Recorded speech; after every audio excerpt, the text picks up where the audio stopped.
기원전 230년에서 221년까지 10년 동안 전국 6국을 정복했던 천하를 통일하고 모든 전국을 멈추어 서게 했던 왕, 바로 중국의 진시 황제라는 왕입니다. 그런데 이처럼 대단했던 진시 황제는 한마디로 천하를 통일함으로써 엄청난 이제 위협을 이루었죠. 그리고 그는 210년째 되는 날 전국을 순행하는 중에 역사에 의하면 암살을 당했다, 이렇게 전해진다고 합니다. 그 이후에 이 진나라는 그의 아들이 또 물려받고 결국 이후에 밀란이 일어나고 이 진나라는 기원전 206년에 멸망하여 역사 속에 사라졌다고 합니다.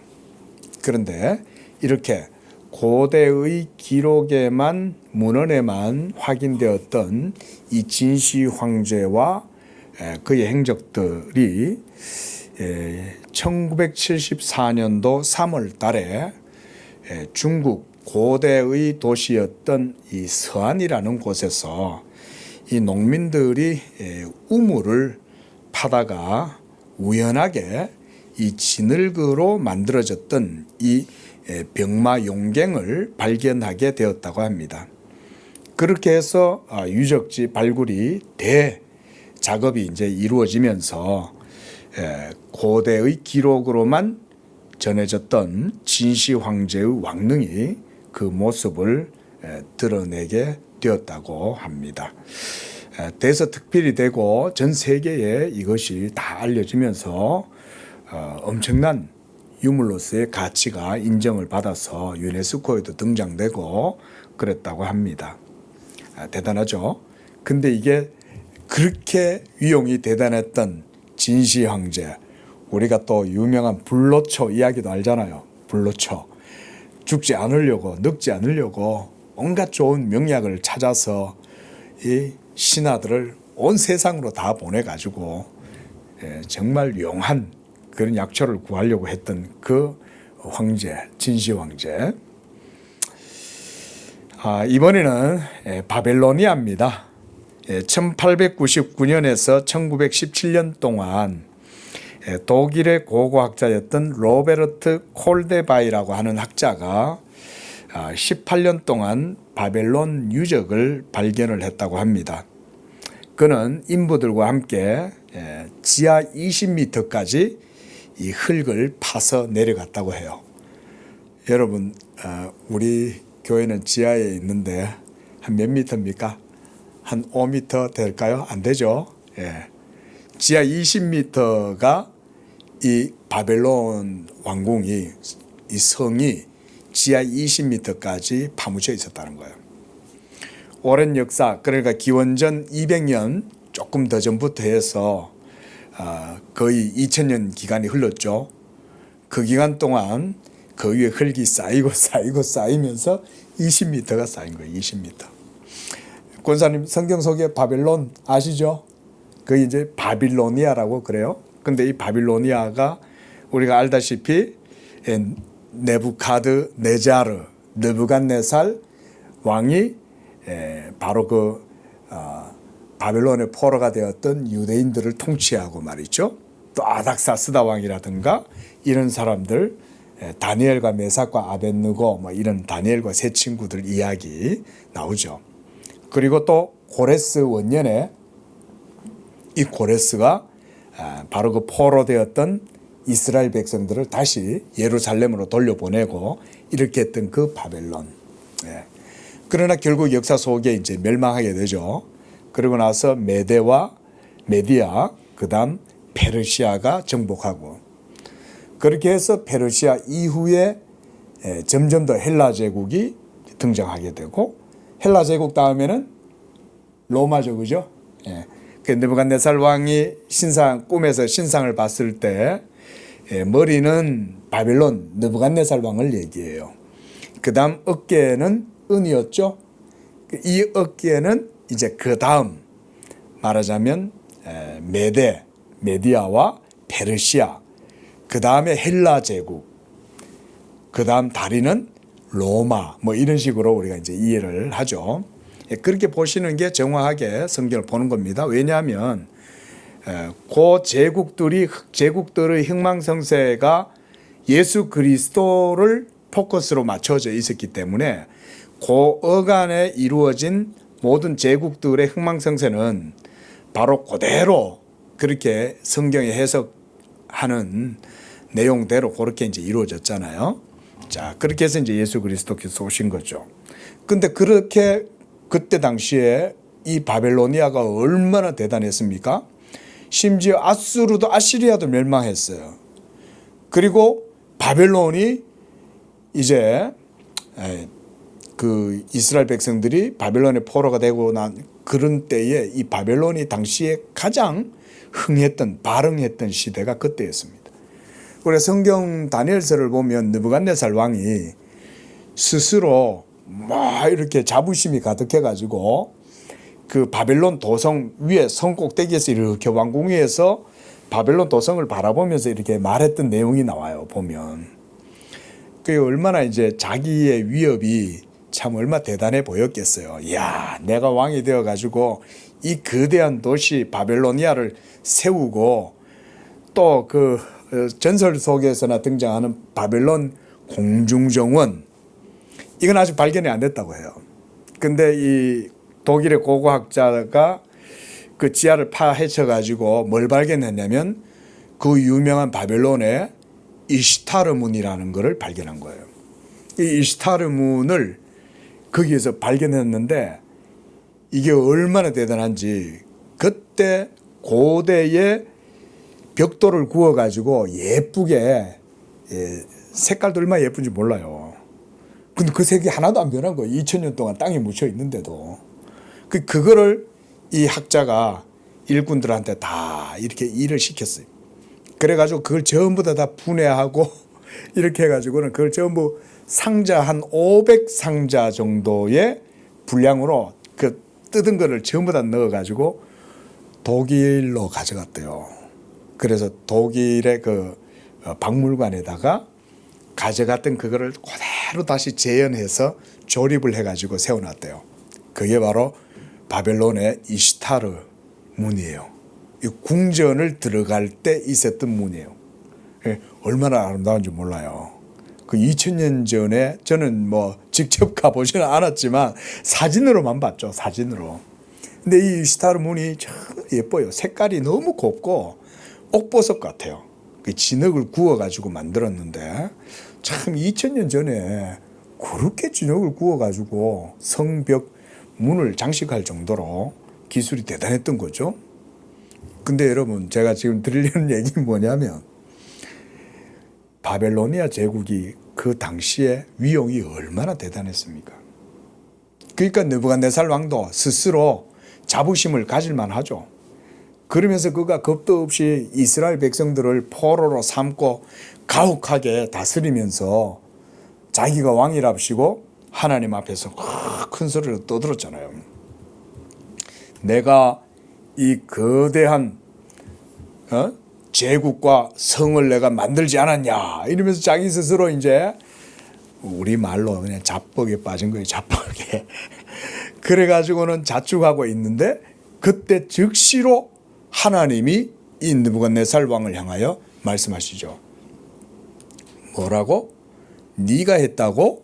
이러면서 하나님이 이 느부갓네살 왕을 그 즉시로 책망하면서 뭐라고 하냐면 네가 그렇게 교만해서 네 힘으로 이 거대한 제국을 이루었다고 하니까 내가 그게 아니라는 걸 보여줄게. 이러면서 성경을 보면 하나님이 그 즉시로 이 느부갓네살에게 뭐라고 하냐면 네가 7대 동안 야수처럼 미쳐가지고 광인이 되어서 들에서 풀을 뜯어먹고 미친 사람처럼 살아가게 될 거다.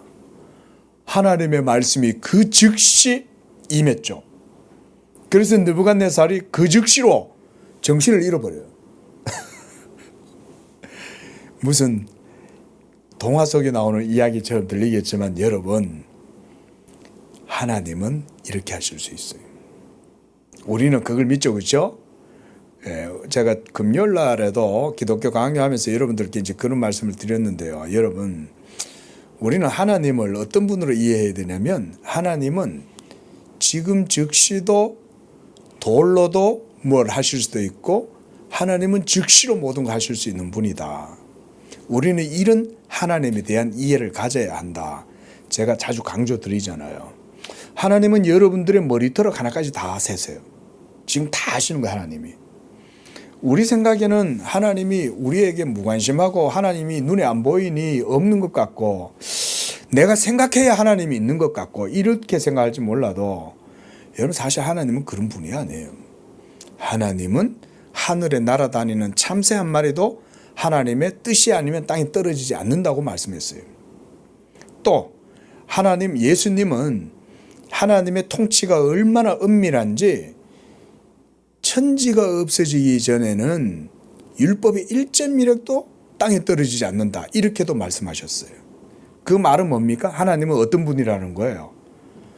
그냥 하나님이야말로 진짜 하나님이다, 이런 말이에요. 그게 우리는 하나님을 그렇게 생각하지 않잖아요. 근데 그렇지 않습니다. 하나님은 말 그대로 살아계셔서 모든 것들을 주관하시는 바로 그런 분이시다. 우리가 바로 그런 신관을 가져야 된다 그랬습니다. 오늘 본문을 보면요, 제가 이 말씀을 드리는 이유가 뭐냐면, 오늘 본문 속에서 시편 기자가 하나님을 찬양하고 노래하는데요, 하나님은 어떤 분이냐면, 먼저 한번 보실래요? 5절을 한번 보십시오. 이방 나라들을 책망하시고 악인들을 멸하시고 그들의 이름을 영원히 지우셨다, 또 이렇게 말씀하죠. 또 그 뒤로 또 오면서 15절에도 보면, 이방 나라들은 자기가 파는 웅덩이에 빠지고 자기가 숨긴 그물에 자기 발이 걸렸다. 그리고 여호와께서 심판을 행하심을 그들에게 알게 하셨다, 이렇게 말씀합니다. 또 20절에도 보면 여호와께서 그들을 두렵게 하시고 이방 나라들이 자기는 인생뿐인 줄을 알게 하셨다. 지금 시편 기자가 노래하는 하나님에 대한 내용은 바로 이런 거예요. 하나님은 진시 황제가 확 일어나도 그가 잊혀버린 바 되도록 땅에다 묻어버리는 거예요. 그리고 2000년이나 지나가지고 등장하게 되죠. 알고 보니까 땅속에 진토와 함께 뒤섞여가 있는 거예요. 이 진시황이 통치하던 때와 바벨론 도시가 세워질 때하고 비슷합니다. 근데 이 바벨론도 하나님이 땅에 그냥 20m 바닥 안으로 그냥 덮어버리신 거 아닙니까? 그 당시에는 어마어마한 제국이었죠. 진짜 하늘을 날아가는 새도 떨어뜨릴 정도의 그런 권력이 얼마나 대단했겠어요. 근데 그랬던 바벨론도 20m 흙더미에 그냥 다 하나님이 덮어버리시고, 그러니까 다 잊어버리는 거죠. 그죠? 바벨론이 있었다고 아무도 생각 못해요. 그러던 바벨론이 고고학자들에 의해서 발굴이 되면서 바벨론이 실제로 성경 속에 있었던 것들이 있었구나, 이게 이제 발견이 된 거죠. 자, 이런 내용들을 가지고 지금 시편 기자가 하나님이 행하시는 일들에 대해서 노래하고 있어요. 그래서 1절에 보면 기자는 다윗이죠. 전심으로 여호와께 감사하며 주의 모든 기이한 일들을 내가 전하겠다, 이렇게 말합니다. 다윗이야말로 하나님의 언약의 사람이잖아요. 다윗이야말로 하나님의 하시는 일들을 전할 수 있는 사람이죠. 하나님이 일하신다는 것을 이해할 수 있는 것은 하나님을 믿는 백성들 외에는 모르죠. 그렇죠? 이 세상에 있는 모든 사람들이 가지고 있는 신관들, 그것은 하나님이 있는 거는 같아도 그 하나님은 돌, 나무로 만든 목상으로 만든 우상 정도? 뭐 이런 식으로 신을 생각하지, 그 신이 실제로 역사 속에서 모든 일들을 행하고 그래서 이방 나라들을 땅에 묻어버리고 그들의 이름을 잊어버리도록 만들어버리고 이렇게 하시는 분인 걸 이방 사람들은 모르죠. 근데 오직 살아계신 하나님을 믿는 다윗과 같은 사람들, 좀 더 다르게 얘기해 보면 예수 그리스도를 믿고 하나님을 인격적으로 아는 그런 사람들, 그 사람들은 하나님을 그런 식으로 이해하지 않아요. 제가 이제 신학을 배우고 이러면서 보니까요, 이 신관이 너무 달라요. 예수님을 믿는 기독교에서 말하는 하나님의 존재와 이 세상의 종교라든가 이 세상 사람들이 생각하는 신존재는 너무나 달라요. 예. 철학에서 말하는 신존재도 인격적 신이 아니에요. 예. 우리나라에 유명한 성리학 있죠. 퇴계라든가 이라든가 이런 분들 있잖아요. 예. 근데 이런 분들도 도를 얘기하고 신을 얘기한다고 해도 인격적 신이 아닙니다. 또 서양에서도 마찬가지고 무슨 뭐 해결의 변증법이라든가 절대정신 이런 거를 아무리 무슨 신이라는 표현을 써도 여러분 그런 신들은 기독교가 말하는 신과는 근본적으로 다릅니다. 성경에서 기독교에서 말하는 신은 말 그대로 진짜 살아계시는 하나님이에요. 지금 다윗이 그 하나님을 노래하고 있는 거예요. 그 하나님은 이방 나라들을 심판하고 자기의 영광을 드러내시는 분이시고 그들을 모두 다 잊어버리도록 만들어버리시는 분이시다. 그런 하나님을 지금 시편 기자가 노래하고 있는 거예요. 2절에도 시편 기자는 그런 하나님에 대해서 이렇게 말하죠. 주를 기뻐하고 즐거워한다. 이게 예수 믿는 성도들이 믿는 하나님이에요. 우리는 하나님을 기뻐하고 즐거워하는 거예요. 왜냐하면 그 하나님이 나의 생명이 되고 나의 의가 되고 내가 아무리 칠흑 같은 어두운 인생의 동굴 가운데로 터널 가운데로 걸어 다녀도 하나님이 그 속에서도 내 빛이 되시고 내 발걸음을 붙들어주고 인도하시는 분이고 이런 분이라고 우리는 믿죠. 바로 그래서 기자도 주를 기뻐하고 즐거워한다. 또 주의 이름을 찬송한다. 이렇게 말해요. 근데 보세요. 항상 시편 속에는 믿는 자와 믿지 않는 자의 이 대조가 늘 있다 그랬죠. 3절부터 보면 내 원수들이 물러갈 때 그랬어요. 내 원수들. 이걸 오늘 우리에게 적용하면 예수 믿지 아니하는 이 세상의 아들들이라고도 볼 수 있고 또 원수 사탄 마귀 자기의 때가 얼마 남지 않았다는 사실을 알고 하나님의 택하신 백성들조차도 미혹해서 무너뜨리려고 하는 그 원수 마귀 또 사망 여기까지 우리는 다 포함시킬 수 있습니다. 사망까지도 원수라고 할 수 있어요. 그런데 이런 것들을 하나님이 무너뜨리신다는 거예요. 그래서 주 앞에서 넘어져 원수들이 망하나이다 이렇게 말을 합니다. 그래서 하나님을 경외하지 않고 믿지 않고 불의 가운데 죄를 짓는 그 원수들 그들은 반드시 넘어지고 자기 꾀에 걸리고 공의의 심판으로 멸망하게 된다. 이렇게 지금 말하고 있죠. 그래서 4절 보세요. 나의 의와 송사를 변호하셨다 그랬습니다. 하나님이 이 시편 기자 다윗이죠. 하나님께서 다윗의 의가 되어 주시고 다윗이 여러 가지 어려운 일에 걸려서 어려움을 당할 때 하나님이 다윗을 변호하신다는 거예요. 송사라는 말은 어떤 공의라든가 어떤 법을 두고 그 앞에서 다툰다는 말이잖아요. 변론한다는 말이잖아요. 근데 하나님이 다윗과 함께 법정에서 변호사가 되어 주신다는 거예요. 여기에서의 표현이 바로 그런 겁니다. 이 말은 좀 다르게 얘기해 보면 하나님이 다윗의 의가 되어 주신다 이런 말이에요. 이건 오늘날 예수 믿는 우리에게도 동일하죠. 여러분, 우리의 의는 누가 되십니까? 예수님이 여러분들의 의가 되어 주시죠. 그죠?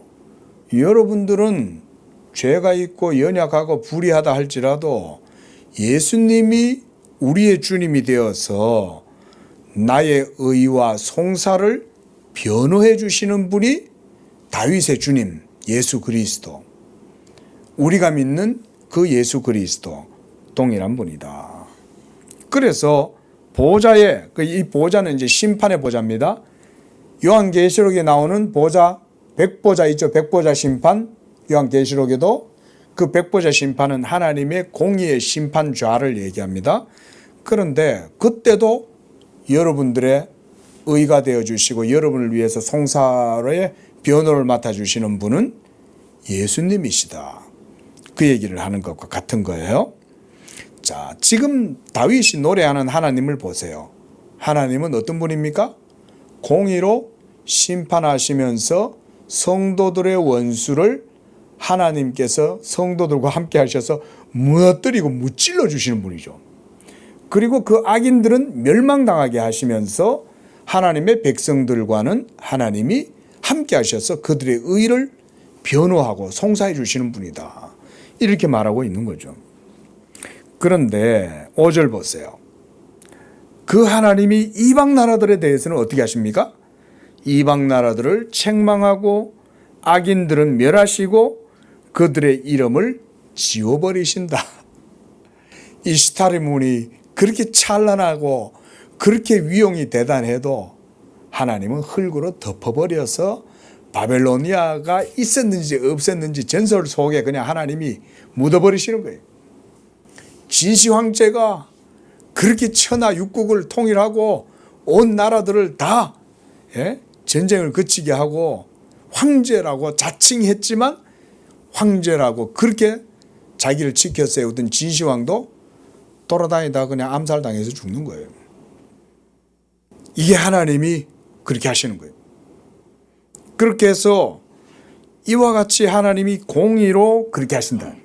6절에도 보면 원수가 끊어져서 영원히 멸망하고 하나님이 무너뜨린 성읍들은 기억할 수 없다. 하나님이 이런 성읍들을 무너뜨려 버리시는 거예요. 다 무너뜨려 버리시는 거예요. 예? 그리고 고대 유적지 발견하는 게 그래서 쉽지가 않죠. 뭐 우리나라도 저기 동대문 가면 동대문 그 프라자라는 데가 있어요. 유명한. 거기도 가보면은 그 1층에 공사를 하다가 유적지가 발견이 돼가지고 그거를 이렇게 딱 그대로 옛날에 집터가 그게 성터인지 뭐 궁터인지는 모르겠지만 그 옛 유적지가 발견이 돼서 그걸 그대로 해놨더라고요. 자, 이런 걸 통해서 뭘 보여줍니까? 여러분, 하나님이 모든 시대와 모든 나라와 모든 권세자들 가운데에도 하나님이 자기의 통치하심을 드러내신다는 것을 보여주는 거예요. 다윗의 하나님은 열방을 통치하고 이방 나라들을 책망하고 악인들은 멸하시고 이렇게 함으로써 하나님께서 자기가 그 일들을 하신다는 것을 보여주시는 겁니다. 자, 그래서 7절에 보면 다윗은 이제 이 여호와 하나님이 영원히 앉으심이다. 여기에서 앉으심이라는 표현은요, 판결을 내리기 위해서 재판장이 그 심판 보좌에 앉는다 이런 의미입니다. 그래서 영원히 앉으셔서 심판을 위하여 보좌를 예비하셨도다. 바로 이 보좌가 요한계시록에서 볼 수 있는 백보좌, 하나님과 하나님 우편에 앉아 계시는 예수 그리스도가 이 보좌에 앉아서 심판을 행하시죠. 그리고 8절도 보세요.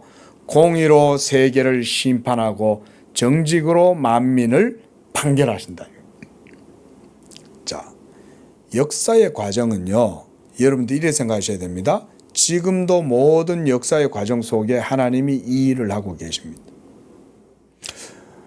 역사 속에서 우리는 한 시대를 살아가지만 우리는 우리의 시대밖에 못 보잖아요.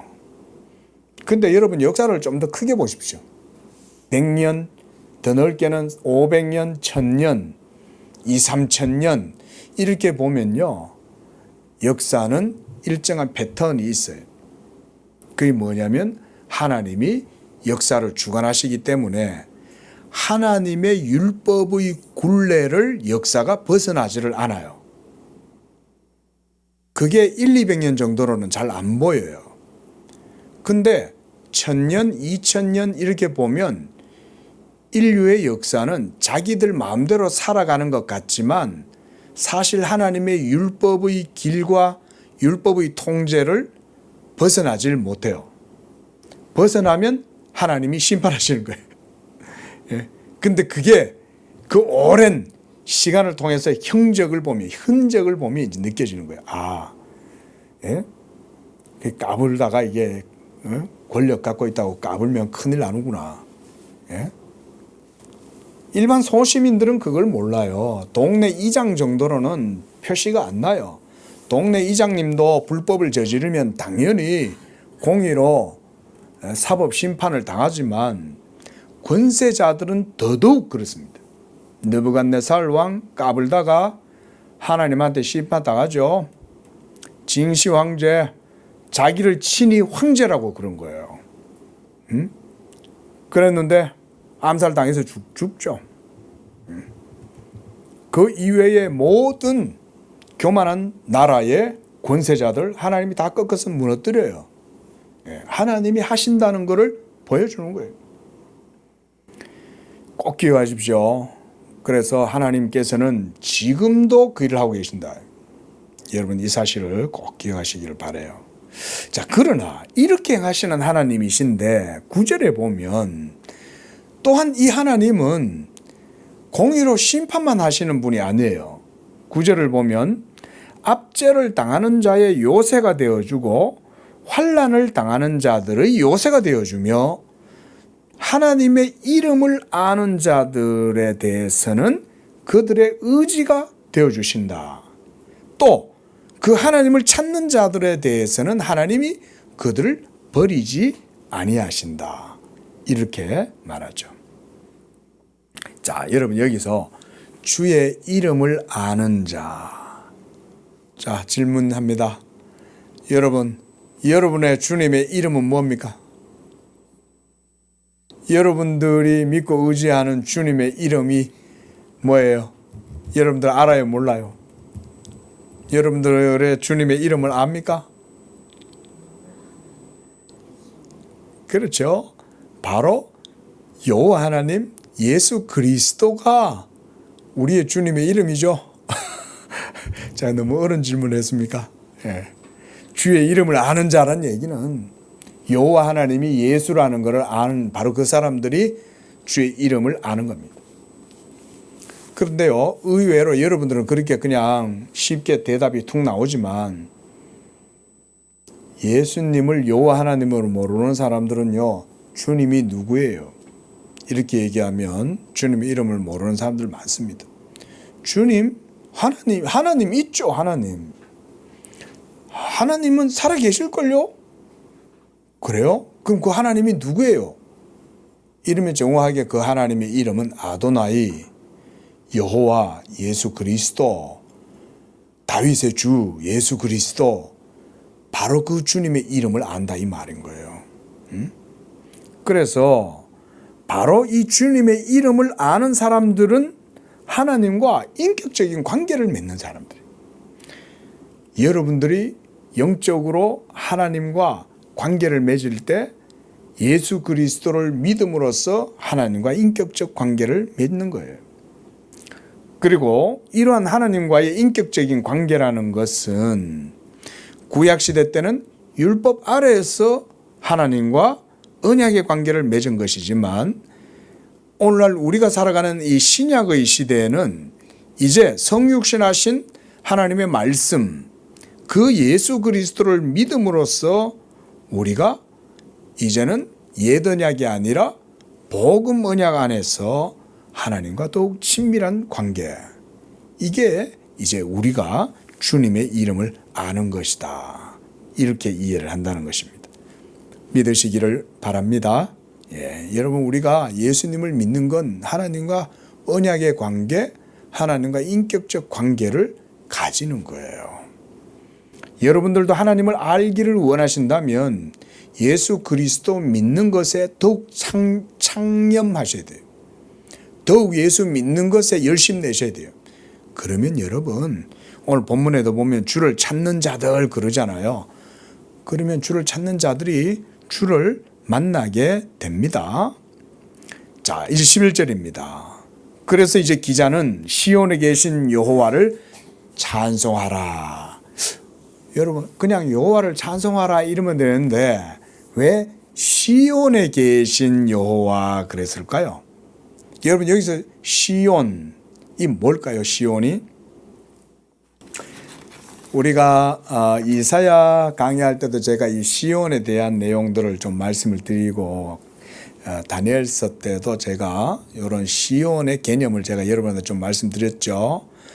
우리가 찬송가도 보면 시온의 영광이 뭐 이렇게 시온성과 같은 교회 뭐 이런 시온이란 말 자주 쓰잖아요. 그죠? 근데 이 시온이라는 개념을 의외로 정확하게 잘 몰라요. 자, 다시 한번 설명 들어봅니다. 시온이라고 하는 것은 뭔 말이냐면 영어로 우리가 자이언 그러잖아요. 이 시온은요, 하나님이 거주하시는 그런 영역을 시온이라고 그래요. 여러분, 하나님이 계신다는 것은 뭘 의미하냐면 언약이 거기에 있다 이 말인 거예요. 왜냐하면 언약이 없이는 하나님은 거하시지 않기 때문에 그렇죠. 그렇죠? 그래서 이 구약의 이스라엘을 여기서 오늘 본문에도 보면 딸 시온 이런 표현이 있잖아요. 그때 딸은 누구예요? 이스라엘 백성을 얘기하죠. 그죠? 근데 그 이스라엘 백성을 딸이라고 하면서 시온이라고 그러는 거예요. 그 말은 이스라엘 백성 가운데 하나님이 계신다 이 말이죠. 그 시온이 그런 개념이에요. 하나님이 계신다는 거예요. 그리고 그 언약을 통해서 하나님이 실제적으로 그들 가운데 거하고 통치하시는 개념이 바로 시온이에요. 그러니까 시온은 어떤 지경을, 어떤 플레이스, 장소를 의미하기도 합니다. 그러나 장소뿐만 아니라 상태도 표현하는 거예요. 시온은. 그래서 시온산, 저 북방에 있는 시온산 큰 왕의 성일세 할 때 그 시온 북방에 있는 큰 시온성, 거기에 왕 누구겠어요? 이스라엘의 하나님 여호와를 말하는 거예요. 그러니까 시온이라고 하는 것은 바로 하나님이 거주하시는 그 보좌가 있고 통치하시는 영역, 이렇게 보시면 돼요. 그리고 언약을 통해서 이제 하나님이 역사의 시공간 가운데 지역, 장소 가운데 실제적으로 임하시는 게 이게 시온이에요. 그러니까 구약의 이스라엘은 하나님의 시온이죠. 그 시온 가운데는 하나님이 계시는 거예요. 그러면 보세요, 여러분. 이방 나라들이 하나님을 안 섬기고 하나님을 모르잖아요. 이방인들은 교회를 우습게 여기잖아요. 예수 믿으세요라고 하면 다들 조롱하고 멸시하잖아요. 근데 정작 하나님의 시온은 어디 있어요? 하나님의 교회 가운데 하나님의 시온이 있는 거예요. 하나님이 거기에 자기의 보호자를 두시고 거기서 통치하시는 거예요, 여러분. 이런 게 성경이 우리에게 보여주는 신학이에요. 여러분, 이런 게 목사가 말을 지어내는 게 아니에요. 이게 여러분 팩트예요, 팩트.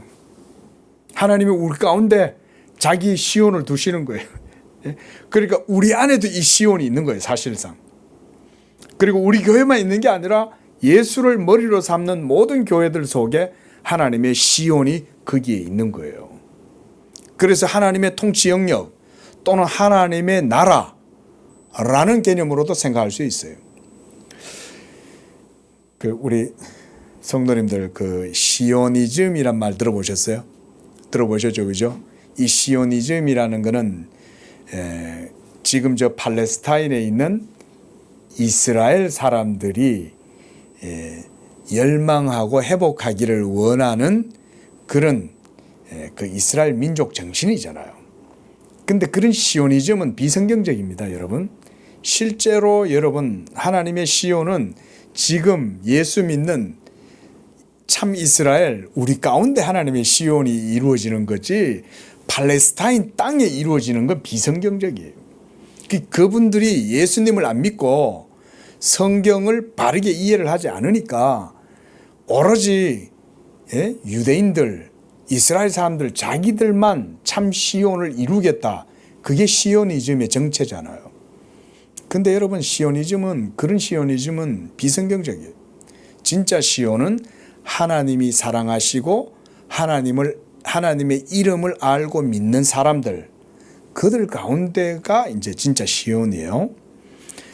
자, 그러면 구약 시대 때 하면 구약 시대 때 시온은 그러니까 결국 가나안 땅이고 그렇죠?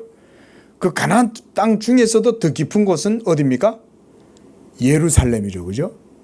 그리고 그 예루살렘에서도 또 중심 노른자 지역이 어디입니까? 성전이죠. 그죠? 예루살렘 성은 다윗성이고 그 다윗성 안에는 성전이 있잖아요. 그러면 그 시은좌 이런 표현 들어보셨죠? 그 시은소가 어디예요? 성전을 얘기하는 거예요. 그러면 성전 중에서도 또 핵심은 어디예요? 언약궤가 있던 바로 그곳이죠. 그걸 바로 시은소라고 그러는 거예요. 하나님과 직접 만날 수 있는 교통할 수 있는 가장 중심부 코어가 바로 그 언약궤가 있는 성막 안에 지성소예요. 이런 걸 보고 시은소다 그러죠. 시은소. 예. 그러니까 이 시온이라는 개념은 한마디로 말하면 결국 하나님의 언약이 머무르는 곳이고 그 언약 가운데 하나님이 함께 하시는 거기가 바로 사실상 시온이에요. 그게 구약시대 때 다윗 시대 때는 이스라엘을 말하는 거예요. 이런 개념을 여러분들이 이해를 하시면서 보시면 좋습니다. 그래서 11절에 보면 시온에 계신 여호와 한마디로 언약의 하나님 이 말이에요. 율법을 주신 하나님 그 율법을 통해서 이스라엘만 통치하시는 게 아니라 이방의 모든 나라들을 심판하고 판단하신다. 그래서 12절에 보면 피 흘림 이 피 흘림은 억울한 피 흘림입니다. 진시 황제가 나라를 통일할 때 칼로 얼마나 많은 사람을 죽였겠어요. 느부갓네살 왕이 바벨론 제국이 얼마나 많은 제왕들과 백성들을 죽였겠어요. 그렇죠?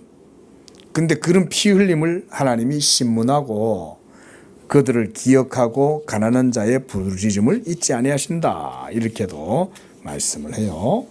자, 조금 빨리 보고요. 자, 이러면서 이제 13절에도 봅니다.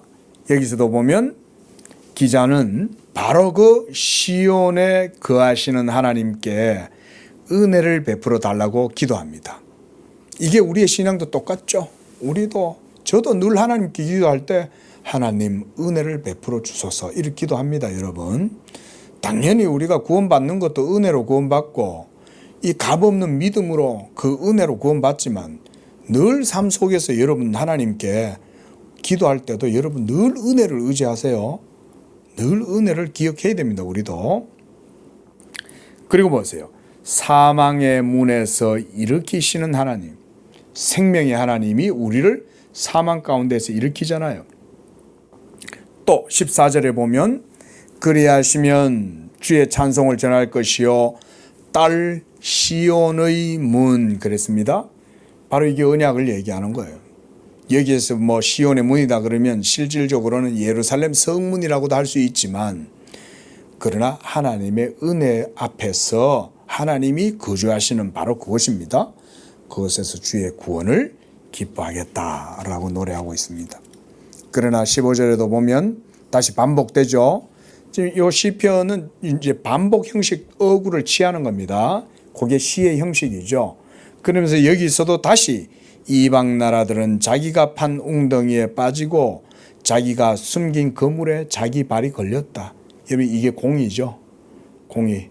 거짓말하고 꾀를 부리고 악을 행하면 하나님의 율법 공의와 율법의 그물에 걸리지 않을 것 같아도 하나님이 지혜로우셔서 악인들을 내버려 놔두는 거예요.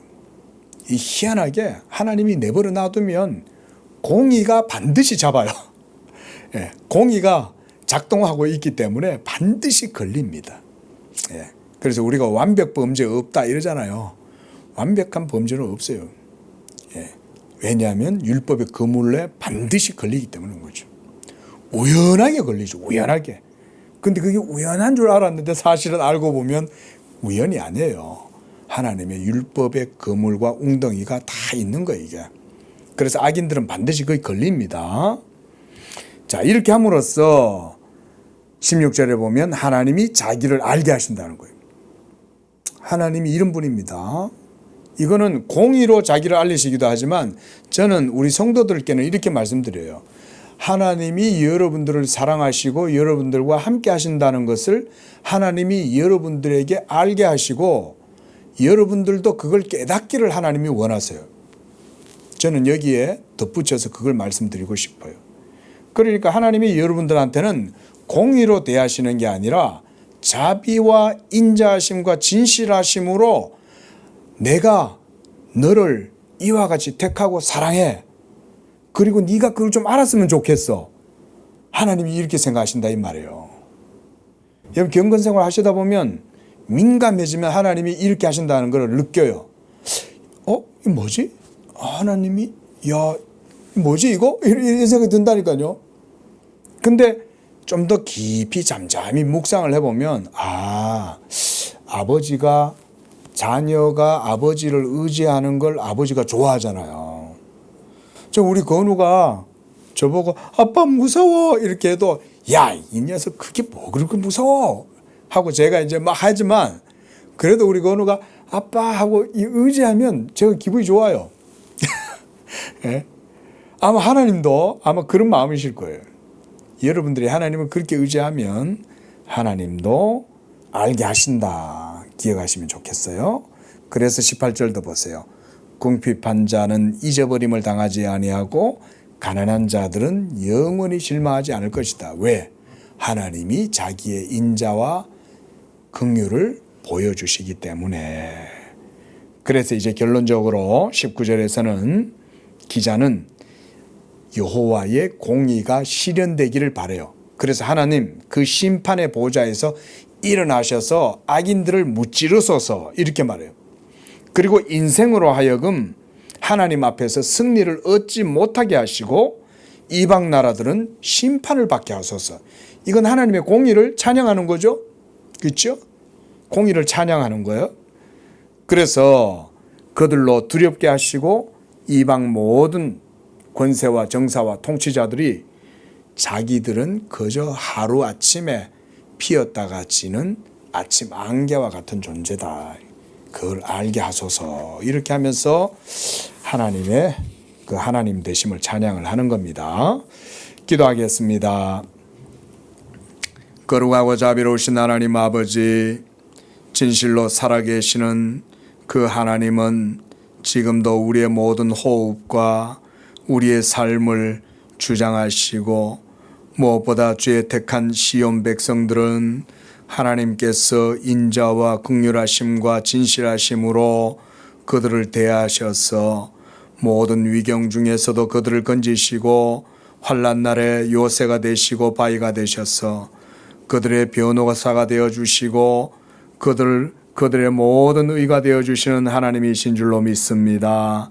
이와 같이 우리가 그 하나님 여호와의 이름을 알고 주의 이름을 알므로 말미암아 여호와의 은총 가운데 거하고 하나님과 함께하며 복을 얻는 백성들 되게 도와주시고 또한 하나님께서 온 천하 만민을 그 보좌 가운데에서 심판하시는 분이심도 우리가 알고 늘 그 하나님 앞에서 온전한 삶으로 살아갈 수 있도록 인도 축복하여 주옵소서.